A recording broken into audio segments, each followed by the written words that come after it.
தெற்காசியாவில் அச்சில் வரக்கூடிய முதல் மொழியே தமிழ் மொழியே தான் இருக்குது. சமஸ்கிருதம் கிடையாது, ஹிந்தி கிடையவே கிடையாது. திருக்குறள் முதல்ல ஓலைச்சுவடியிலிருந்து பேப்பருக்கு வருது இல்லையா, அந்த ஆண்டு 1812. அப்போ எத்தனை சமஸ்கிருத புத்தகம் வந்திருக்கும்? எங்கெங்கெல்லாம் தமிழியல் ஆய்வுகள் இருக்கோ அவங்கெல்லாம் கட்டாயம் இந்த நூலகத்தை பயன்படுத்தி இருப்பாங்க. இப்போ மொத்தம் 40 கோடி தேவைப்படுது இல்லையா, அது ஏன் நீங்கள் அந்த 40 கோடியை தமிழக அரசு கிட்ட மட்டுமே வாங்காமல் எல்லார்ட்டையும் சேர்ந்து வாங்குறீங்க? நாங்கள் என்ன பண்ணியிருக்கோம், சுயலாபத்துக்காக ஒன்றுமே பண்ணலை. அந்த ரெப்யூட்டேஷன் நிறைய பேருக்கு தெரியும். இப்படி வரலாற்றில் ஒரு சிதறடிங்கிற கான்செப்ட் ஒன்று, மினிமம் 5000 ரூபாய் ஒரு ஸ்கொயர் ஃபீட்டுக்கு.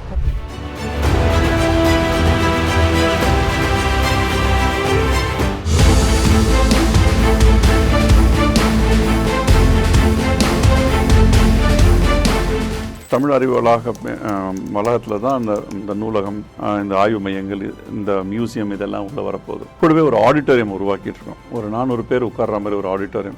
தமிழர்கள் மட்டும் இல்லை, தமிழில் ஆர்வம் உள்ள யார் வேணாலும் இந்த ஸ்பேஸை பயன்படுத்துறதுக்கு ஏற்பாடுகளை நம்ம செய்யணும்.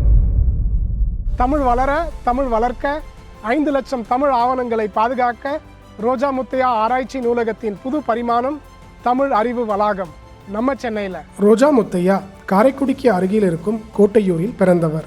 1950களில் ரோஜா ஆர்ட்ஸ் என்னும் பெயர்பலகை ஓவியத் தொழில் நடத்தி வந்தார். கோட்டையூரில் தனது பாரம்பரிய வீட்டை நூலகமாக மாற்றி பல அரிய தமிழ் நூல்கள், வரலாற்று ஆவணங்களை சேர்த்து வந்தார்.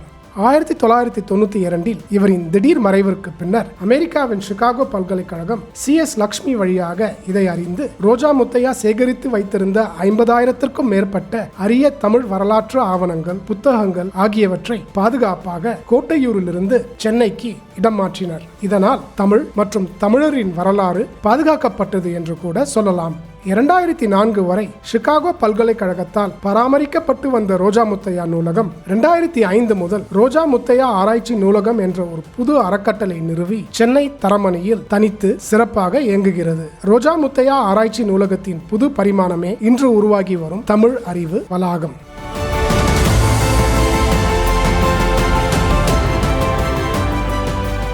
நான் இந்த நூலகம் ஆரம்ப காலத்தில் தொடக்கத்துலேருந்து நான் இங்கே இருந்துட்டு இருக்கேன் சார். 30 வருஷமா இருக்கு. 30 வருஷமா இங்கே தான் இருக்குது சார். ஸோ நீங்கள் என்ன பண்ணுறீங்க? இப்போதைக்கு இந்த நூலகத்தில் நான் ரெஃபரன்ஸ் அசிஸ்டன்ஸ் டைரக்டர் ரெஃபரன்ஸ் செக்ஷனில் இருக்கிறேன். இங்கே ஆய்வாளர்கள் நிறைய பேர் வர்றாங்க. என்னன்னா முனைவர் பட்ட ஆய்வாளர்கள், பள்ளி மாணவர்கள், சினிமா துறையை சார்ந்தவர்கள், இது மாதிரி ஆய்வுக்கு தேவையான நிறைய பேர் இங்கே நூலகத்துக்கு பார்வையிடுறாங்க. அவங்களுக்கு தேவையான உதவிகளை நாங்கள் செஞ்சிட்ருக்கோம். ஏன்னா அவங்களுக்கு தேடுதலே ஒரு கஷ்டம் இருக்கும் சிலருக்கு. எப்படி தேடுதல் கஷ்டமாக இருக்க சமயத்தில் என்ன மாதிரி தேடலாம், என்ன மாதிரி புத்தகத்தை உங்களுக்கு பார்த்தா அவங்களுக்கு வசதியாக இருக்கும் அப்படிங்கிறத நாங்கள் சொல்லிக் கொடுக்குறது. அதுக்கப்புறம் அவங்களும் தேடுவாங்க, அவங்க கேட்குற புத்தகத்தை நாங்கள் எடுத்து கொடுத்துருவோம். இதுதான் இங்கே நடக்கிற ரெஃபரன்ஸ் செக்ஷனில் கலக்குறீங்க. உங்களுடைய பணி சிறக்க வாழ்த்துக்கள். ரொம்ப ரொம்ப நல்ல ஒரு வேலைன்னு சொல்ல முடியாது, ஒரு சேவன் கூட சொல்லலாம். ரொம்ப நல்லா செய்கிறீங்க, மிக்க நன்றி. நன்றி சார். இப்போ ரோஜா முத்தையா நூலகம் புத்தகங்களும் பதிப்புக்கிறாங்க, கரெக்டாக? ஆமாம், தொடர்ச்சியாக புத்தகங்கள். இதோட ரொம்ப முக்கியமான புத்தகமாக ஜர்னி ஆஃப் சிவிலைசேஷன் தான் ரொம்ப முக்கியமான ஒரு ஆங்கில பதிப்பு இது பண்ணாங்க. அதோட தமிழ் பதிப்பு அடுத்து உடனே கொண்டு வந்தாங்க. அதுக்கடுத்து ஆய்வுரைகள் தொடர்ச்சியாக நடத்திட்டு இருக்கோம். அந்த ஆய்வுரைகளில் வர எல்லாத்தையும் புத்தகங்களாகவும் பதிவிச்சுட்டு வரோம். தமிழ் எழுத்துருக்களை புதுசாக உருவாக்கிக்கிட்டு இருக்கோம். அதாவது முதல்ல ஆய்வு பண்ணி அதுக்கப்புறம் இந்த எழுத்துருக்களை உருவாக்குறோம். இது எப்படின்னா, ஒரு இன்டர்நேஷ்னல் ஸ்டாண்டர்டுக்கு தமிழ் ஃபாண்ட்ஸை கொண்டு போகணும் அப்படிங்கிற ஒரு நோக்கத்தோடு தான் ஒன்மை ஃபவுண்டேஷன் அப்படின்ற நிறுவனத்தோட ஃபினான்ஷியல் அசிஸ்டன்ஸ் மூலமாக இந்த ஃபண்டுனால இதை தொடங்கணும், தமிழ் ஃபாண்ட் ஸ்டுடியோ அப்படிங்கிறத. அதுக்கப்புறம் ஓவியர் ஆதிமூலத்துக்கு ஒரு ட்ரிபியூட்டாக அவரோட கையெழுத்துக்களை எடுத்து அதை ஒரு ஃபாண்ட்டாக பண்ணிகிட்ருக்கோம். இது நாங்கள் பண்ணிகிட்ருக்க பாடி ஃபாண்ட்டு. இந்த ஃபாண்ட்டில் பார்த்தோம்னா 5 வேரியேஷன் வரும். அதாவது இப்போது நிறைய தமிழ் ஃபாண்ட்ஸில் ரெகுலர் அப்படின்ற ஒன்று மட்டும் தான் வரும். இதில் 5 வேரியேஷன், 5 வெயிட் வரும் இந்த ஃபாண்ட்டில். இங்கே பார்த்தீங்கன்னா ஆதிமூலம் கையெழுத்து. கையெழுத்து இல்லை, இது நாங்கள் வரைஞ்சிருக்கோம். அவரோட கையெழுத்து பார்த்தீங்கன்னா ஒரே ஒரு கேரக்டர் மட்டும் எடுத்துக்கலாம். இப்போ மான் எடுத்துக்கிட்டோன்னு வச்சுக்கோங்க, இத்தனமாக இருக்குது அவர் எழுதியிருக்கிறது. இப்போ இந்த எல்லா மாவையும் எடுத்து பார்க்கும்போது இதில் சில அம்சங்கள் ஒரே மாதிரி இருக்கும். இங்கே பார்த்தீங்கன்னா இந்த கொம்பு இந்த சுழியை விட ஹைட்டாக இருக்கும். இந்த மாலையும் பாருங்கள் அதே மாதிரி இருக்குது, இதுலேயும் அதே மாதிரி இருக்குது, இதுலேயும் அதே மாதிரி இருக்குது, இதுலேயும் அதே மாதிரி இருக்குது, பார்த்தீங்களா? ஸோ இந்த மாதிரி அப்போ இது அவரோட யூனிக்கான ஸ்டைலு. ஸோ இந்த ஸ்டைலை நாங்கள் அடாப்ட் பண்ணிக்குவோம். ஒரு லெட்டரிங்கை வந்து ஃபாண்ட்டாக மாற்றுறதுல வந்து நிறைய சிக்கல் இருக்குது. இதை வந்து அப்படியே எடுத்து ஒரு ஃபாண்ட்டாக நம்ம போட முடியாது. ஏன்னா இப்போ இங்கே ரெண்டு இந்த கேரக்டரும் ஒட்டி இருக்கு தெரியுமா. நம்ம ஒரு ஃபாண்ட்டாக வந்து இதை போடும்போது வந்து இது சைஸ் சின்னதாக காக்க பிரிண்டில் வந்து அது சரியாக விழாது. அந்த மாதிரி நிறைய சிக்கல்கள் இருக்கும். இதுலேயே வந்து நீங்கள் பாருங்கள், இந்த லூ எப்படி இருக்குது, இந்த லூ எப்படி இருக்குது பாருங்கள், ரெண்டும் வெவ்வேறு மாதிரி இருக்கு. ஸோ வந்து இது வந்து இதை ரொம்ப மெட்டிகுலஸாக உட்காந்து ஒவ்வொரு கேரக்டரையும் ஒர்க் பண்ணணும். ஒர்க் பண்ணால் தான் வந்து இந்த ஃபாண்ட்டை உருவாக்க முடியும். கிட்டத்தட்ட எங்களுக்கு அந்த ஒரு பாடி ஃபாண்ட் மட்டுமே 1.5 வருஷம் 2 வருஷம் கிட்ட எடுத்து ரிசர்ச் மட்டுமே வந்து எங்களுக்கு 6 மாதத்துக்கு மேலே போச்சு. அதுக்கப்புறம் அதை உட்காந்து வரைஞ்சது வந்து நாங்கள் ஒரு 6 மாதத்தில் வரைஞ்சிட்டோம். ஆனால் அந்த ஒவ்வொரு நியூவான்சஸையும் ஃபைன் டியூன் பண்ணுறதுக்கு வந்து அவ்வளோ டைம் எடுக்கும். ஏன் வந்து ரோஜா முத்தையா நூலகத்துக்கு இந்த ஃபாண்ட் ப்ராஜெக்ட் தேவைன்னா, 300 வருஷத்தோட பிரிண்ட் ஹிஸ்ட்ரி இங்கே இருக்குது. உள்ளே போய் எடுத்து பார்த்தோன்னா நாங்கள் கடந்த 130 வருஷத்தில் என்னென்ன ஃபாண்ட் வந்துச்சு அப்படிங்கிறத நாங்கள் போய் இந்த ஆர்கைவ்லேருந்தே எடுத்துட்டோம். ஒவ்வொரு 10 வருஷத்துக்கும் எப்படி ஒரு நூல் வந்து உருமாறி இருக்குது அப்படிங்கிற எல்லாத்தையுமே நாங்கள் இங்கேருந்தே கண்டுபிடிச்சிட்டோம். ஆமாம், ஒரு தமிழ் ஏஸ்தட்டிக்ஸ் என்ன அப்படிங்கிறத வந்து இந்த ஆர்கைவ்லேருந்து எடுத்துக்க முடியும். நான் இங்கே டைப்ஃபேஸ் டிசைனராக இப்போ ஒர்க் பண்ணிகிட்ருக்கேன். தமிழ் ஃபாண்ட் பண்ணுறதுல ரொம்ப ஒரு இன்ட்ரெஸ்டிங்கான ஒரு விஷயம் அது. ஏன்னா இப்போது ஃபாண்ட் நிறைய பார்க்கும்போது நான் காலேஜில் பண்ணப்போ கூட இங்கிலீஷ் ஃபாண்ட்ஸ் பற்றி தான் நல்லா சொல்லி தந்தாங்க. ஸோ தமிழுக்குன்னு டீட்டெயில்டாக எனக்கு நான் பண்ணதில்லை. ஸோ நல்லா தமிழ் படிக்க தெரியுது, தமிழ் இன்ட்ரெஸ்ட் இருக்கிறவங்களுக்கு வந்து பண்ணும்போது ரொம்ப ஒரு நல்லாயிருக்கும் இது பண்ணுறதுக்கு. எனக்கு இன்ட்ரெஸ்டிங்காக இருந்தது இங்கே ரோஜா முத்தையா ஆர்கைவ்ஸில். அங்கே வந்து க்ளோஸ்டாக இருந்தது. அந்த ஜீன்ஸ் படத்தில் வந்து சுற்றி அந்த ஃபைல் எடுப்பாங்கள்ல, ஸோ அது மாதிரி வந்து புக்ஸ் வச்சுருந்தாங்க. எவ்வளோ கேர்ஃபுல்லாக வந்து ப்ரிசர்வ் பண்ணும்போது பழைய ஆர்கைவ்ஸ்லாம் வந்து இப்படி புக்ஸ் இருக்குது. அப்போ அந்த காலத்து ரீடர்ஸ்லாம் வந்து இப்படி படிச்சிருக்காங்கன்ட்டு தோணுச்சு. நான் வந்து மோஸ்ட்டாக டிசைனர்ஸ் வந்து பண்ணப்போ வந்து இது டிசைன் ஓரியன்டாக இல்லை, தெரிஞ்சது பண்ணுறாங்க. அண்ட் டைப்போகிராஃபி வந்து யூரோப்லேருந்து அவங்களோட மெஷின்ஸ் அவங்க தான் வந்து தமிழ் தெரில, தமிழ் வந்து இப்படி இருக்குன்னு பார்த்து அதுக்கு தகுந்த மாதிரி பண்ணுறாங்க. ஆனால் நாங்கள் இங்கே வந்து நம்ம ரீடர்ஸாகவும் வந்து நம்ம தமிழ் மக்களுக்காண்டி ரீடபிலிட்டி அண்ட் அதுக்கு தகுந்த மாதிரி டிசைனாக ரொம்ப அழகாக கொடுக்கணுன்ட்டு நாங்கள் ஒர்க் பண்ணிகிட்ருக்கோம். ஆப்பிள் மாதிரி டிசைன் ரொம்ப முக்கியம். ஆமாம்.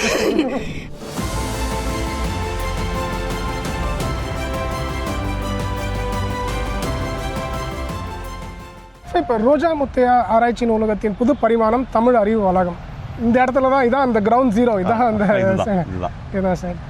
ஸோ இது எந்த இடத்துல சார் இருக்குது ஆக்சுவலாக? இப்போ சென்னையில் எங்கே எக்ஸாக்டாக எந்த இடத்துல வருது? சென்னையில் தரமணியில் மத்திய தொழில்நுட்ப வளாகம், அதுக்குள்ளற MS Swaminathan foundation, national college of journalism, உலகத் தமிழ் ஆராய்ச்சி நிறுவனம், இதெல்லாம் இருக்கக்கூடிய அதே கேம்பஸில் தான் இது இருக்குது. இப்போ இது வந்து டோட்டல் இடம் எவ்வளோ சார்? எவ்வளோ எங்களுக்கு கவர்மெண்ட் கொடுத்து 13 கிரவுண்ட் கொடுத்துருக்காங்க. ஓகே, 13 கிரவுண்டில் நாங்கள் இந்த 4 அடுக்கு மாடி ப்ளஸ் ஆடிட்டோரியம் எல்லாம் கட்டப்போம்.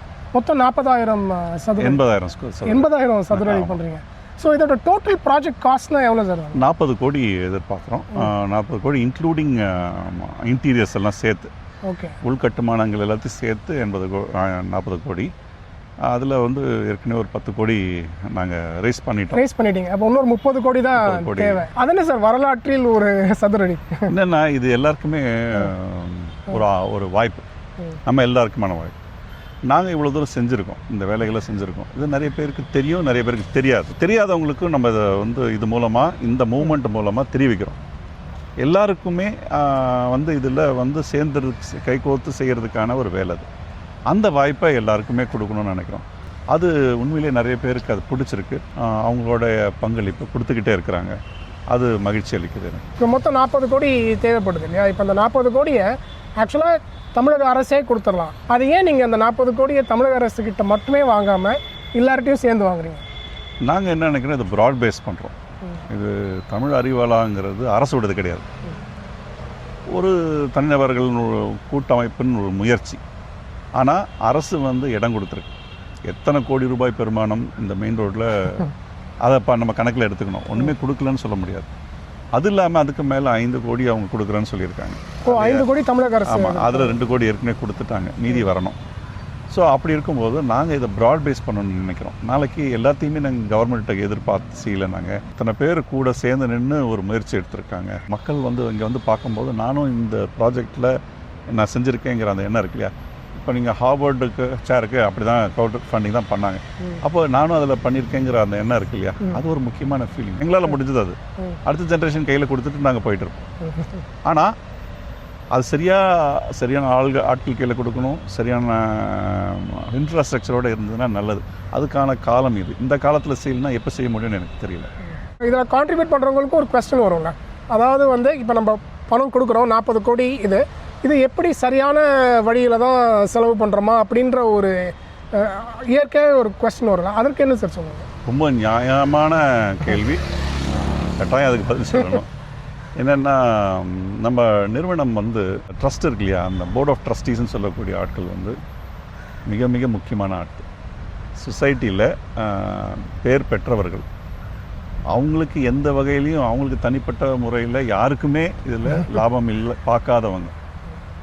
அப்படிப்பட்டவங்கள தான் இந்த போர்ட் ஆஃப் ட்ரஸ்டீஸில் இருக்காங்க. ரெண்டாவது, இது எல்லாமே ஆடிட் பண்ணப்படுறது. கம்ப்ளீட்டாக தணிக்கை செய்யப்பட எங்களுடைய வரவு செலவு எல்லாத்தையுமே ஒவ்வொரு ஆண்டும். அது மட்டும் இல்லாமல் எங்களுக்கு வந்து எஃப்சிஆர்ஏ இருக்குது, ஐடியில் 12 இருக்குது. அதனால் இது இவங்க எல்லோரும் அதை பார்த்துக்கிட்டு தான் இருக்காங்க. இதை மீறி எதுவுமே செய்ய முடியாது. இதெல்லாம் ஒழுங்காக செஞ்சால் தான் அவங்களும் அப்ரூவல் கண்டினியூஸாக கொடுக்க முடியும். எங்களுக்கு ஒரு ரெப்யூட்டேஷன் 30 ஆண்டுகளாக நாங்கள் செஞ்சுருக்கோம் இல்லையா. நாங்கள் என்ன பண்ணியிருக்கோம், எங்கள் சுய லாபத்துக்காக ஒன்றுமே பண்ணலை. அந்த ரெப்யூட்டேஷன் நிறைய பேருக்கு தெரியும். அதனால தான் முன் வராங்க கொடுக்கறதுக்கு. ஸோ தெரியாதவங்களுக்கு இது ரொம்ப முக்கியமான விஷயம். என்னென்னா, இந்த போர்ட் ஆஃப் ட்ரஸ்டீஸில் பார்த்தீங்கன்னா நிறுவனங்களில் இருந்தவங்க, இதுக்கு முன்னாடி வந்து முருகப்பா குரூப்போட சேர்மன் யூசுபியா இருந்திருக்காரு, எஸ் முத்தையா இருந்திருக்கிறாரு, சக்தி மசாலாவுடைய நிறுவனர்கள் இன்றைக்கி இருக்காங்க, பாலகிருஷ்ணன் ஐஏஎஸ் அவர் இருக்கார். ஐஏஎஸில் இருந்து அவங்க எல்லாமே ரொம்ப க்ளீன், முக்கியமான அவங்களுடைய பணிகளில் பேர் பெற்றவர்கள். அதுக்கப்புறம் ராமச்சந்திரன் ஒரு ஆடிட்டர் இருக்கிறாரு. இவங்க எல்லாருமே பேர் போனவங்க. அதாவது இம்பெக்கபிள் பீப்புள். அந்த மாதிரி ஆட்களை தான் நாங்கள் உள்ளே எடுத்திருக்கோம். அவங்களுடைய மேற்பார்வையில் தான் இது எல்லாமே நடக்கும். அதே மாதிரி இப்போ நம்ம பேசிகிட்டு இருக்கும்போது நீங்கள் சொன்னீங்க, உங்களுடைய ஆடிட்டட் ஃபைனான்ஷியல் ஸ்டேட்மெண்ட்ஸை ஒவ்வொரு வாட்டியும் நீங்கள் வந்து உங்களுடைய வெப்சைட்டில் பப்ளிஷ் பண்ணலாம். அது ஒரு முக்கியமான விஷயம். என்னன்னா, நீங்கள் எத்தனை லைப்ரரி வந்து அவங்களுடைய ஆடிட்டட் ஃபைனான்ஸ் ஸ்டேட்மெண்ட்ஸை ஆன்லைனில் போடுவாங்க, வெளிப்பாடு டிரான்ஸ்பேரண்ட். நாங்கள் பண்ணியிருக்கோம் ஃப்ரம் டே 1. தொடர்ந்து நீங்கள் எங்களுடைய இதில் வந்து நீங்கள் ஆன்லைனில் போய் பார்க்கலாம். எல்லாமே இருக்குது. நாங்கள் என்ன செய்கிறோம், என்ன வந்தது, என்ன செலவு பண்ணியிருக்கோம், எல்லாமே அதுக்குள்ளே இருக்குது. இப்போ இந்த தமிழ் அறிவு வளாகத்தில் என்னெல்லாம் சார் வருது, உள்ளே பார்க்கலாமா சார்? நம்ம பார்க்கலாம். ரோஜா முத்தையா ஆராய்ச்சி நூலகம் ஒரு பெரிய முக்கியமான ஒரு ரோல் இருக்குது. அதை தாண்டி சிந்துவெளி ஆய்வு மையம், பொதுவியல் ஆய்வு மையம், அதுக்கப்புறமா பேப்பர், அதாவது காகிதத்தை பாதுகாக்கக்கூடிய ஒரு லேப், அப்புறமா டிஜிட்டல் லேப், ஏஐ லேப், ஃபான் ஸ்டுடியோ, இந்த மாதிரி பல விஷயங்கள் வருது. ஏற்கனவே செஞ்சுட்டு இருக்க வேலை தான். ஒவ்வொன்றுத்துக்குமே நாங்கள் எக்ஸ்பேண்ட் பண்ணுறோம். இப்போ ரோஜா முத்தையா ஆராய்ச்சி நூலகத்தால் நிறைய பேர் பயன்பெற்றிருப்பாங்க இல்லையா, அதை பயன்பெற்றவங்களை பற்றி கொஞ்சம் சொல்லுங்கள். நம்பர் வந்து சொல்லவே முடியாது, அவ்வளோ பேர் பயன்பெற்றிருக்காங்க. அதாவது முதல்ல இது வந்து பிஹெச்டி பண்ணுறவங்களுக்கு மட்டும்தாங்கிற மாதிரி நினச்சிட்டு இருந்தாங்க. அப்படி இல்லை, எல்லாருமே பயன்படுத்தலான்னு வந்தோடனே இன்றைக்கி எல்லா வாக்ஸ் ஆஃப் லைஃப்லேருந்து தான் மக்கள் வந்து பயன்படுத்துகிறாங்க. ஜேர்னலிஸ்ட் பயன்படுத்துகிறாங்க, அட்வொகேட்ஸ் பயன்படுத்துகிறாங்க, சினிமா துறையிலேருந்து வந்து பயன்படுத்துகிறாங்க, பிஹெச்டி பண்ணுறவங்க, போஸ்ட் டாக்டரில் வந்து பண்ணுறாங்க, அண்டர் கிராஜுவேட்ஸ் இப்போ வந்து பயன்படுத்துகிறாங்க. ஸோ பயன்படுத்துறதுங்கிறது வந்து பல்வேறு விதமான பயன்கள் இருக்குது. என்னென்னா, ஒன்று புக்ஸை பார்த்து கலெக்ஷனை மட்டும் பார்க்குறது, ரெஃபரன்ஸ்க்காக வந்து படிச்சுட்டு போகிறது. அதை தாண்டி காப்பீஸ் எடுத்துகிட்டு போவாங்க. அதை தாண்டி வந்து சில பேர் வந்து இதில் என்ன இருக்குதுன்னு தெரிஞ்சுக்கிட்டு அதுக்கப்புறம் ரிசர்ச் தொடங்குறவங்க. இங்கே இருக்கக்கூடிய எங்கெங்கெல்லாம் தமிழியல் ஆய்வுகள் இருக்கோ அவங்கெல்லாம் கட்டாயம் இந்த நூலகத்தை பயன்படுத்தி இருப்பாங்க. இதில் ஒரு ஆடிட்டோரியமும் வருதா சார்? இந்த நம்ம தமிழ் அறிவு வளாகத்தில் ஒரு ஆடிட்டோரியம். ஸோ இப்போ நான் சொன்ன ஆக்டிவிட்டிஸ் தாண்டி ஒரு பப்ளிக் ஸ்பேஸ்ன்னு ஒன்று தேவை. அந்த பப்ளிக் ஸ்பேஸில் ஆடிட்டோரியம் வரும், 2 கேலரி வருது. ஒரு கேலரியில் அச்சு பண்பாட்டினுடைய வரலாறை காட்டுற மாதிரி, பிரதிபலிக்கிற மாதிரி ஒரு மியூசியம். ரெண்டாவது, சிந்துவெளி பண்பாட்டின் கூறுகளை வந்து தெரிஞ்சுக்கிற மாதிரி ஒரு எக்ஸிபிஷன், பெர்மனெண்ட் எக்ஸிபிஷன். இது 2மே நாங்கள் வைக்க போகிறோம். அதுக்கும் பாராட்டுகள் தெரிஞ்சுக்கிறேன் சார். ஆக்சுவலாக ஏன்னா வந்து உங்களுடைய லெக்சர்ஸ் நான் யூடியூப்பில் பார்ப்பேன். அதை நீங்கள் பண்ணுறதையும் ஆக்சுவலாக லைவாகவும் போடுறீங்க. இப்போ பண்ணுற லெக்சர்ஸ்லாம் இப்போ இருக்கிற லைப்ரரியில் தான் அந்த இப்போ இருக்கிற ஸ்பேஸில் பண்ணுறோம். சில நேரங்களில் அண்ணா நூற்றாண்டு நூலகத்தில் போய் வாடகை எடுப்போம். ஒவ்வொரு முறையும் வாடகை எடுத்து போனோம். சில நேரங்களில் வாடகை எடுக்கும்போது 10,000 வேறு ஏதோ ப்ரோக்ராம் தான் இதை கேன்சல் பண்ணி விட்டுருவாங்க. அதனால் அது எங்கள் இடம் இல்லை. அதனால் நமக்குன்னு ஒரு இடம் இருந்ததுன்னா நல்லது. இப்போ இன்னும் ஒரு பெரிய கேள்வி இருக்குல்ல சார், இப்போ அதாவது நம்ம கட்டுறது ஒரு பெரிய விஷயம், ஒரு பெரிய முயற்சி, பட் அந்த மெயின்டெனன்ஸ் இருக்குல்ல, அதுவுமே வந்து அதற்குமே பணம் தேவைப்படும். அப்போ அதை செல்ஃப் சஸ்டெய்னிங்காக அதுக்கு தான் இந்த ஆடிட்டோரியம் இந்த இதெல்லாம் பண்ணுறீங்க, ஓரளவுக்கு செல்ஃப் சஸ்டெய்னிங்காக வந்துருமா சார்? எப்படி அது? அப்படி தான் நாங்கள் எதிர்பார்க்குறோம். பட் அது மட்டும் இல்லாமல் இது நாங்கள் ஒரு கார்பஸாக ரைஸ் பண்ணுறது நல்லது ஒரு காலகட்டத்தில். என்னென்னா இந்த மாதிரி ஆக்டிவிட்டீஸ்க்கு வெளிநாடுகள்லாம் பார்த்தீங்கன்னா இப்போ நீங்கள் ராக்கஃபெல்லர் ஃபவுண்டேஷன், பில்கேட்ஸ் ஃபவுண்டேஷன், இந்த மாதிரி பெரிய பெரிய நிறுவனங்கள் ஃபண்ட் பண்ணி தான் பண்ணிகிட்ருக்காங்க. ஸோ அதுவும் நம்ம செய்யணும். பேரலாக சஸ்டைனபிளாக இருக்கிறதுக்கும் செய்யணும். அதாவது மொத்தமாக சஸ்டைனபிளாக பண்ணணுங்கிறது நல்ல கான்செப்ட் கிடையாது எந்த நிறுவனத்துக்குமே. ஏன்னா அப்புறம் நம்ம எல்லாம் சோம்பேறி ஆயிரும் இல்லையா? அதனால் சில ஆக்டிவிட்டீஸை வந்து சஸ்டைனபிளாகவும், சில ஆக்டிவிட்டீஸை வந்து ப்ராஜெக்ட் பேஸ்டாகவோ இல்லை வேறு ஃபண்டிங் வர மாதிரியே நம்ம பண்ணணும். இப்போ இந்த அறிவு வளாகத்துக்கு தேவைன்னா என்ன சார்? இப்போ உங்களுடைய தேவை என்ன? இப்போ எங்களுடைய தேவை வந்து இந்த கட்டி முடிக்கிறதுக்கான சப்போர்ட் தான். இப்போ நீங்கள் வந்து பைல் ஃபவுண்டேஷன் முடிச்சாச்சு. ஓகே. இதுக்கப்புறமா சூப்பர் ஸ்ட்ரக்சர் வரும். அதுக்கப்புறமா மற்றதெல்லாம் கட்டுவாங்க.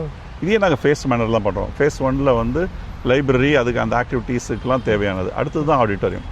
ஏன்னா இங்கே வந்துட்டு கூட ஆடிட்டோரியம் கட்டிக்கலாம். ஆனால் முதல்ல இது வேணும் இல்லையா? அந்த பேசிக் இன்ஃப்ராஸ்ட்ரக்சரை உருவாக்கிட்டு இருக்கோம். இப்போ இதுக்கு யாராவது கான்ட்ரிபியூட் பண்ணணும்னு நினைக்கிறாங்கன்னா அது எவ்வளவு மினிமம் சார்? மினிமம் த்ரெஷ்ஹோல்ட் மாதிரி மாதிரி வச்சிருக்கீங்களா? நாங்கள் வந்து இந்த ஒரு சதுர அடி, வரலாற்றில் ஒரு சதுர அடிங்கிற கான்செப்ட் ஒன்று மினிமம் 5,000 ரூபாய் ஒரு ஸ்கொயர் ஃபீட்டுக்கு. அதுக்கப்புறம் அது மேக்ஸிமம் எவ்வளோ வேணால் அவங்க டிசைட் பண்ணலாம். ஒரு ஸ்கொயர் ஃபீட் பண்ணலாம், 10 பண்ணலாம், 100 பண்ணலாம், 1000 பண்ணலாம். எவ்வளோ நினைக்கிறாங்களோ அவங்களால முடியுமோ, அவங்களுக்கு மனசுக்கு என்ன தோணுதோ அதை செய்யலாம். இப்போ இதை கான்ட்ரிபியூட் பண்ணணும், இப்போ நான் ஒரு 5,000 ரூபா கொடுக்கணும், இல்லை 10,000 ரூபா கொடுக்கணும்னு நினைக்கிறேன்னா அது எப்படி உங்ககிட்ட? நாங்கள் வந்து ஃபேஸ்புக்கில் போடுறோம், எங்களுடைய ஆன்லைனில் வெப்சைட்டில் இருக்குது, எல்லா டீட்டெயில்ஸும் இருக்குது. இல்லை எங்கள் அந்த ஃபோன் நம்பர் இருக்குது. நீங்கள் உங்கள் சேனல் மூலமாக நீங்கள் நம்பர் சொன்னீங்கன்னா அவங்க எங்களுக்கு ஃபோன் பண்ணி கேட்கலாம். இமெயில் அட்ரஸ் இருக்குது, அது வழியாக கான்டாக்ட் பண்ணலாம். எப்படியா ஏதாவது ஒரு விதத்தில் கான்டாக்ட் பண்ணால் நீங்கள் ஒன்றும் இல்லை, கூகுளில் போய் ரோஜா மோத்தியா லைப்ரரின்னு போட்டால் வந்துடும். இதுக்கு அப்போ அந்த டேக்ஸ் டிடக்ஷன் ஃபார்மும் கொடுக்குறோம். நாங்கள் வந்து இன்கம் டேக்ஸ்க்கு ETG எக்ஸம்ஷன் வாங்கியிருக்கோம். ஸோ அதனால் 50 விழுக்காடு அதுக்கு எக்ஸம்ஷன் உண்டு. ஸோ அவங்க ஒருத்தரோட கான்ட்ரிபியூஷனில் அதை நாங்கள் கொடுப்போம்.